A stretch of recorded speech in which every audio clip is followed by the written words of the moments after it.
नमस्कार दोस्तों, मेरा नाम सचिन और मैं आपका एक बार फिर से हमारे YouTube चैनल ब्रिलियंट क्लासेस में स्वागत करता हूं। आज हमने नया चैप्टर स्टार्ट किया है, चैप्टर नंबर 3, और आज हम प्रश्नावली 3.1 का पहला प्रश्न हल करेंगे। तो बहुत ही आसान प्रश्न है। तो इसने दिया कि आफ्ताब अपनी पुत्री से कहता है कि 7 वर्ष पूर्व यानी पहले मैं तुमसे 7 गुणी आयु का था और अब से 3 वर्ष बाद मैं तुमसे केवल 3 गुणी आयु का रह जाऊंगा। तो इस स्थिति को बीजगणितीय एवं ग्राफीय रूप में व्यक्त करना है। तो सबसे पहले हमने समीकरण बनाना होगा बीजगणितीय विधि से और उसको फिर ग्राफीय विधि से उनके रूप में व्यक्त करना होगा। तो आइए चलते बीजगणित के अंदर सारणी बनाते हैं। तो इसने सबसे पहले बोला कि 7 वर्ष पूर्व, तो हम यहाँ पर लिखेंगे प्रश्न अनुसार। इसने बोला कि 7 वर्ष पूर्व, तो 7 वर्ष पूर्व, तो 7 वर्ष पूर्व मैं मान के चलता हूं कि सबसे पहले तो आप देखिए कि आफ्ताब की आयु क्या होगी। ठीक है, तो आफ्ताब की आयु मैं x मान के रखूं और उसकी जो पुत्री है उसकी आयु मैं y लेकर चलूंगा। ठीक है दोस्तों, ये आफ्ताब की वर्तमान आयु है, आफ्ताब, और ये है उसकी पुत्री की वर्तमान आयु। तो इसने बोला कि 7 वर्ष पूर्व आफ्ताब की आयु, आफ्ताब की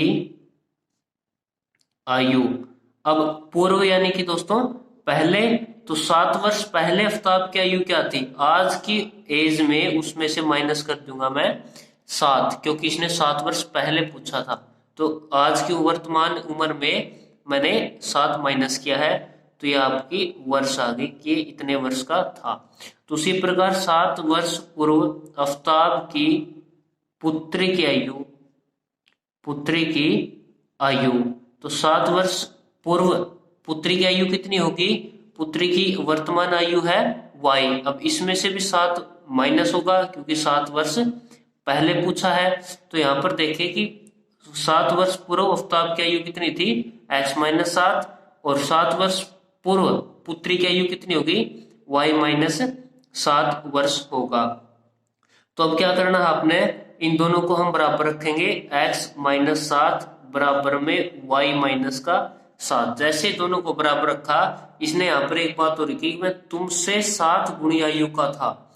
तो कौन था सबसे बड़ा, 7 गुणी आयु का था आफ्ताब। लेकिन यहाँ पर हम क्या करेंगे, यहाँ पर पुत्री की आयु से 7 की गुणा करेंगे, क्योंकि क्या है, छोटी क्या है, पुत्री है, और दोनों को बराबर लेने के लिए हमने 7 की गुणा पुत्री की आयु से की है। अब उदाहरण देखें, मैं मानकर चलता हूं यहाँ पर मेरे पास 10 है। ठीक है दोस्तों, बराबर करता हूं 4 के, 10 और 4 मैंने बराबर रखे। अब यहाँ पर बड़ा कितना है, 10 है, और दूसरी संख्या से कितना बड़ा है, 6 बड़ा है। तो अगर बड़ा ये है 6, तो वही 6 अगर मैं छोटी संख्या में जोड़ता हूं तो अब ये दोनों क्या होंगे, बराबर मिलेंगे। ठीक है, उसी प्रकार यानी कि ये बड़ा है और जितना बड़ा है वही संख्या इसमें मैंने जोड़ दी। अब ये 7 गुना बड़ा था, उसी 7 की गुणा मैंने पुत्री की आयु के साथ कर दी, तो अब ये दोनों क्या है, बराबर होंगे। तो यहाँ पर देखते हैं x-7 बराबर 7 की गुणा y के साथ 7y-7 अब आपको समीकरण बनाना है, रैखिक समीकरण। तो आप x और y की वैल्यू एक तरफ रखें, तो यहाँ पर x और इसको मैं इस तरफ लेके आऊंगा y को, तो -7y होगा बराबर यहाँ पर -49। अब ये +7 है, सॉरी -7 उस तरफ जाने पर +7 होगा। तो यहाँ पर जो समीकरण बना है वो समीकरण होगा x-7y बराबर यहाँ पर -49 +7 यानी कि -42 आपका क्या है, पहला समीकरण होगा। ठीक है दोस्तों, अब चलते हैं दूसरे समीकरण की तरफ। अब आगे क्या बोले हैं, अब से 3 वर्ष बाद, क्या बोले, अब से 3 वर्ष बाद, तो यहाँ पर लिखेंगे 3 वर्ष बाद आफ्ताब की आयु, बाद मतलब आगे, 3 वर्ष बाद आफ्ताब की आयु कितनी होगी। अब अगर मान के चले वर्तमान आयु x है, तो 3 वर्ष बाद x + 3 वर्ष होगी, उसी प्रकार 3 वर्ष बाद आफताब की पुत्री की आयु, अगर हम उसकी पुत्री की आयु देखें तो वर्तमान आयु उसकी y है और 3 वर्ष बाद क्या होगी y प्लस 3 वर्ष उसकी वर्तमान 3 वर्ष बाद उसकी आयु होगी।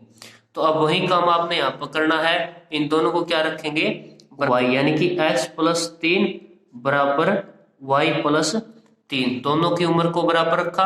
अब इसने आगे बोला है कि तुमसे केवल 3 गुणी आयु का रह जाऊंगा।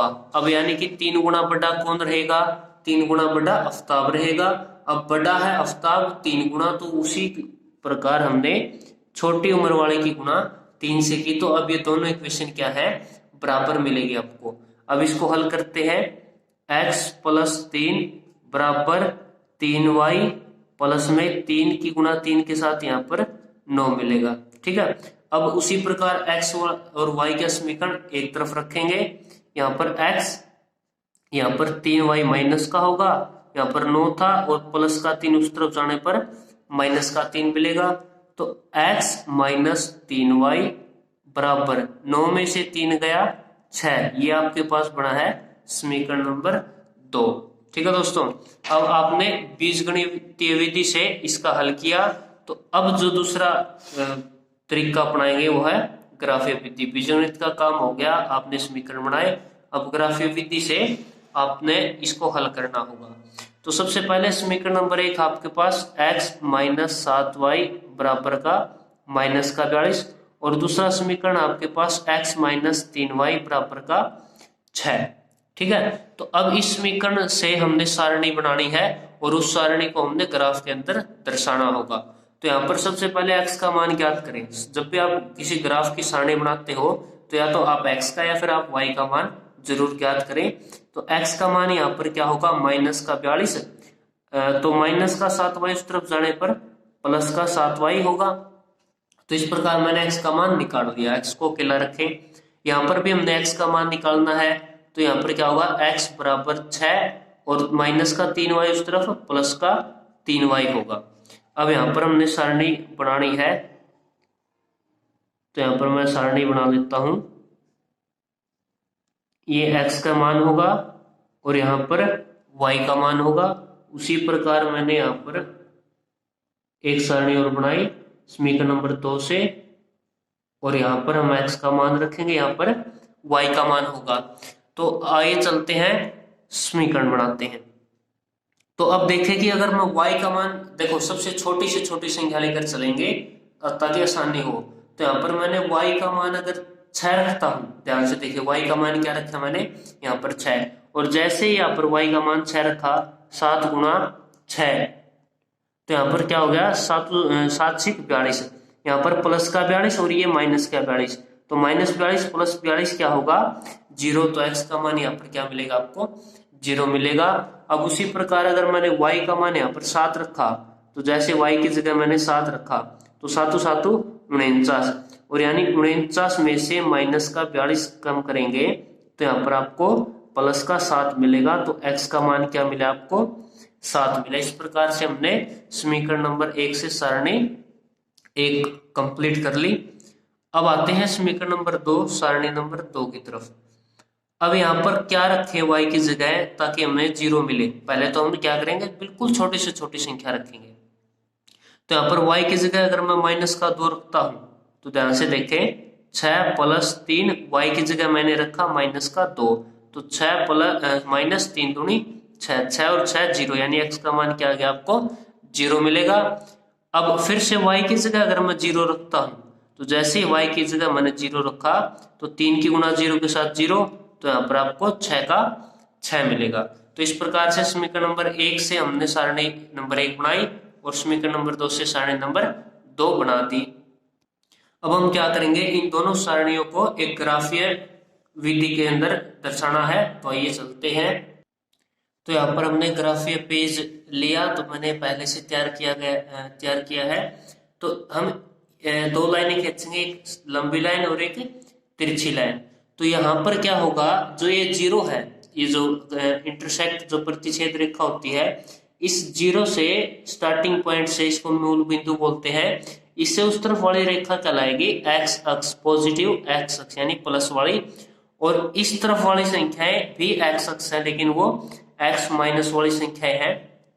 जीरो से ऊपर मूल बिंदु से ऊपर वाली संख्या यानी ऊपर वाली लाइन वाई एक्स कहलाएगी और नीचे वाली वाई माइनस अक्ष कहलाएगी। यहाँ पर सारे वाई के माइनस होंगे और यहाँ पर एक्स के माइनस, यहाँ पर एक्स के प्लस और यहाँ पर वाई के प्लस। तो इस ग्राफ के अंदर हमने उस सारणी का मान रखना होगा। तो अब देखते हैं यहाँ पर ये सारणी है आपके पास। सारणी नंबर 1 देखते हैं पहले। यहाँ पर x का मान 0 है और y का मान 6 है। तो देखें कि जो x का और y का मान 0 हमेशा यही रहता है मूल बिंदु, चाहे x 0 हो या y 0 हो। तो यहाँ पर क्या है, x का मान 0 है और y का मान 6, और y का मान 6 आपको कहाँ मिला, यहीं पर मिलेगा। तो यहाँ पर मैंने लिखा कि x का मान 0 है और y की वैल्यू 6 है। अब चलते हैं दूसरा पॉइंट। यहाँ पर x का मान भी 7 है और y का मान भी 7 होगा। तो x का मान 7 कहाँ पर है, यहाँ पर, और y का मान 7 कहाँ पर है, यहाँ पर होगा।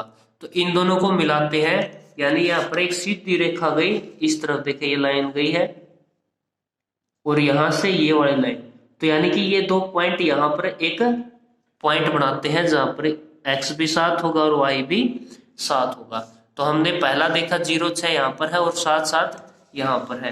तो हम क्या करेंगे, इन दोनों को मिलाते हैं, इन दोनों बिंदुओं को। तो मैंने इन दोनों बिंदुओं को मिला दिया। तो ये जो समीकरण कहलाएगा, ये जो लाइन है ये किस समीकरण से मिली है, ये मिली है यहाँ से x माइनस 7y बराबर माइनस 42। तो x माइनस 7y बराबर माइनस का 42 से हमने ये लाइन मिली है। अब चलते हैं समीकरण नंबर 2 की तरफ। याद रखें 0 माइनस का 2, x का मान यहाँ पर 0 यही रहेगा और y की वैल्यू क्या है, माइनस का 2। यहाँ पर मैंने बोला था कि y माइनस होगा नीचे की तरफ और माइनस का 2 यहाँ पर है। तो ये जो बिंदु आपको मिला है ये क्या है, x का मान 0 और y की वैल्यू माइनस 2 आपको मिला है। ठीक है। अब अगला पॉइंट क्या है, x के मान 6 है और y का 0 है। अब x कहाँ पर है, ये रहा x पॉजिटिव 6 यहाँ पर है और x हो या y 0 यहीं पर रहेगा। तो यानी इसी बिंदु पर हमने वो रखना होगा। तो यानी कि एक बिंदु आपको ये मिला है और एक बिंदु आपको ये मिला है। इस बिंदु को हम लिखेंगे 6 0, क्योंकि यहाँ पर x का मान 6 और y का मान 0 होगा। अब हमने क्या करना है, इन दोनों बिंदुओं को मिलाना है। तो जैसे हमने दोनों बिंदुओं को मिलाया तो ये किस समीकरण से आपको ये रेखा मिली है इस ग्राफ के अंदर, वो है x माइनस 3y बराबर 6। तो हम यहाँ पर लिखेंगे x माइनस 3y बराबर में 6। इस समीकरण से हमने ये रेखा खींची है, दो बिंदु मिले हैं 0 माइनस 2 और 6 और 0। तो इस प्रकार हमने बीजगणितीय विधि से दोनों समीकरणों को बनाकर सारणी बनाई और ग्राफीय विधि का यूज कर हमने इस ग्राफ को हल किया। अगर आपको वीडियो अच्छी लगे तो इसे लाइक कीजिए, सब्सक्राइब कीजिए। धन्यवाद।